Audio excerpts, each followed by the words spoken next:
I hear a lot of people say that, Maryville needed something like this. They needed, something to do. That's what we found people most enjoy, is they want something to do. We kind of take the grounds for granted because we're out here all the time, but if you live in town, you don't have a big backyard like this where you can sit out and actually see the stars at night, enjoy it. And we like to make everybody feel at home, feel like a family, so.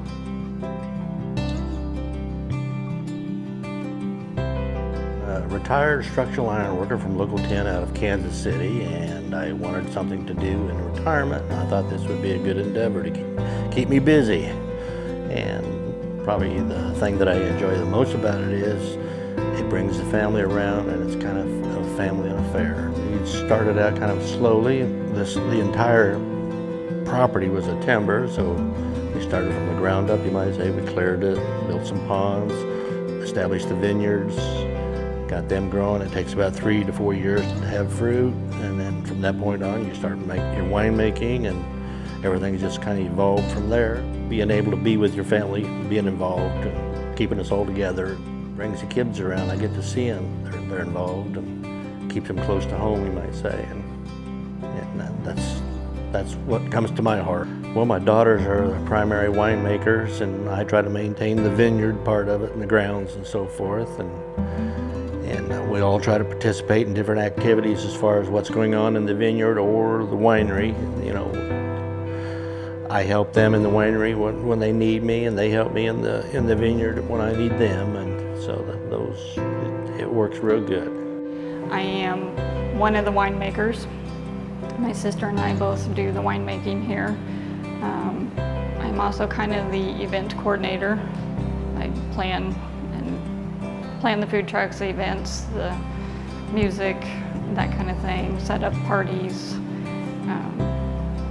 I help in the vines when I can. We're a family, and in our eyes, we do what it takes to help each other. So whatever needs done, whether it's vines, wines, tasting room, we all pitch together and just do what it takes. You're not afraid to say what you need to say or to push somebody to do something that needs done, or there's a closeness there that you can rely on that you can't always necessarily get when you're working with somebody just in general. The kids do a lot of things. We have them pick up sticks, we have them pick up pine cones, we have them in the vines with us, and they will, every spring when the vines start shooting, we have to debud the new growth on the bottom. The girls and my nephew know how to go through and pick those off. They also help harvest it when it's harvest time. So they're actively involved. I married Stephanie in 2014. My role, I guess, I just kind of do what needs to be done. From helping with the grounds to getting equipment set up for the winemaking process. It does bring the family together. It's a close atmosphere.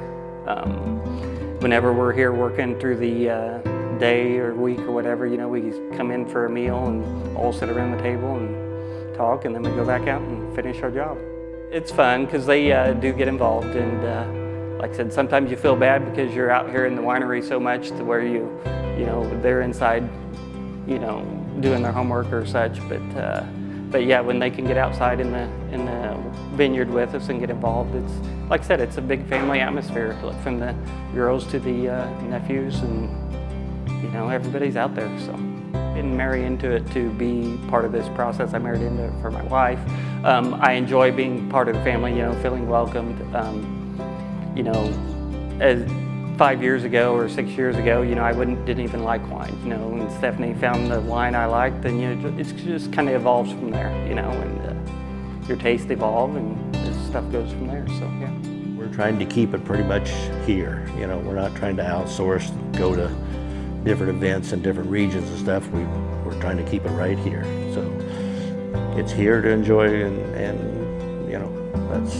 that's what we're looking for, is the local community support, and that's what we're trying to offer is to the local community and anyone interested in coming to Maryville and enjoying an evening or whatever. I think just the family atmosphere, the environment here.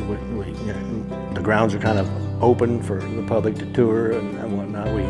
We give tours and whatnot of the entire facilities, the winery, the vineyard, and so forth. It's kind of a family atmosphere. You know, we bring in entertainment and we bring in food venues and stuff and just make it a community type. When we first opened up in 2015, we had chairs and tents set up, and we found that people just enjoyed sitting out here. Even when it rained, they sat under the tents and just enjoyed themselves. And that was part of the reason the tasting room came about so quickly. We had such a huge response from the community that we knew we needed to build the tasting room.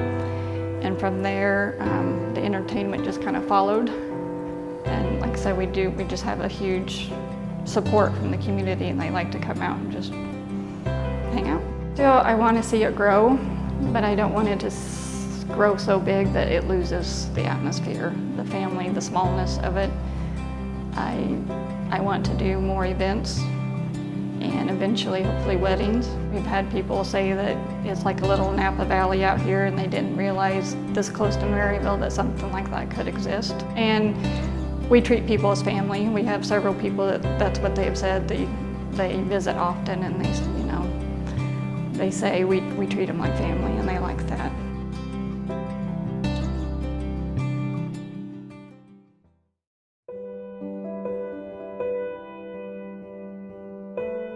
Been an ongoing process. We actually started the actual vineyard part of it in 2008 and just have added on to it periodically to get the 5 acres where we're at right now. And like I say, that's where we're at right now. We're just trying to maintain that. We pride ourselves in being able to grow our own fruit right here on site. You know, we're not bringing in juice from California or anything. It's all locally grown fruit as far as the grape wines go. Now the fruit wines, we do process that from outsourced. We actually built the winery below 3 years ago, I believe it was, and we've been open. This is our 3rd year, and the 2nd year that we've had the actual tasting room open.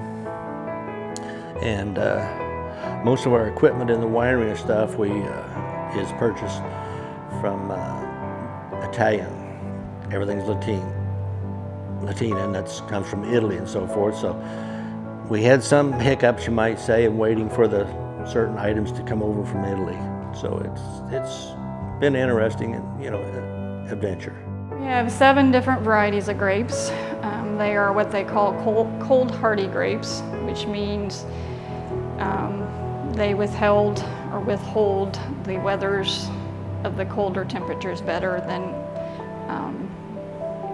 a lot of the vines that you see south of here they're more warmer weather grapes, and that's how we chose them, as we knew we were on that borderline, and Dad didn't want to put all the energies into a vine that would not make it, with our temperatures. So he researched it and just came up with the vines that he came up with.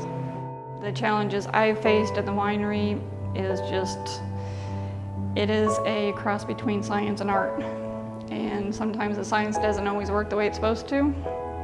So you will have a ferment that goes bad, the ferment didn't take, so you have to repitch the yeast, or the filtering machine's not working correctly. There's always something there to challenge you. You just got to figure it out and work through it and move on. A lot of it was actually self-taught. A lot of books, a lot of reading. I did speak with another winemaker that taught me some of the ropes, but a lot of it is just self-taught. I know I can do it, and I don't like to fail, so I know I can push through it. I work in town in an accounting office, so I do that 40 hours a week. Do this in the evenings and the weekends. Owning a business or running a business, it's not just 8 to 5, it's 24/7.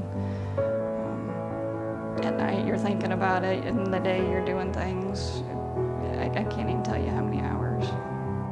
In the summer there's a lot more hands-on with the grapes. Like I said, you got to do the pruning, you got to do the debudding.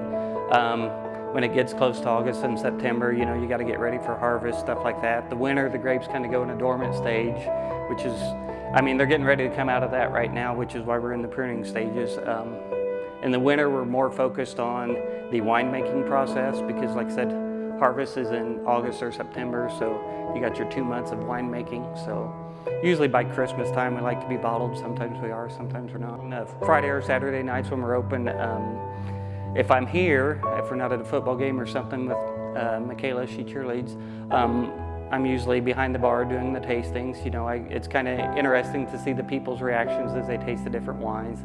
You kind of get to talk to them and feel out what they like, what they don't like, you know, and what they enjoy out here. So, and that helps us continue to grow because we can, you know, see what the public wants versus, you know, where we're headed next. Don't know if I would say I know a lot about wines. I know a lot about how our wine tastes and how it works, you know, as far as a California wine. You know, I'm not gonna say I know that much about it. I just enjoy our wines and the process, and I can explain it to people, so.